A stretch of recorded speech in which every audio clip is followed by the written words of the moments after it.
Do you want to invest in real estate but don't have tons of cash?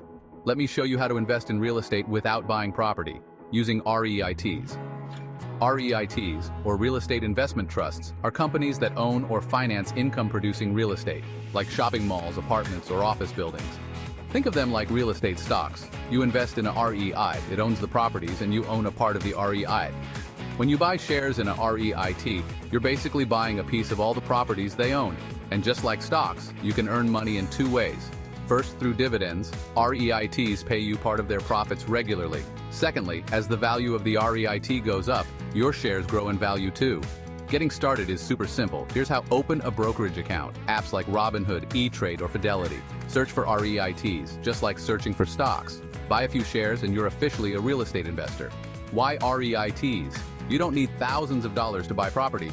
There's no dealing with tenants. It is an excellent way to passively invest in real estate, and you can start with as little as $50.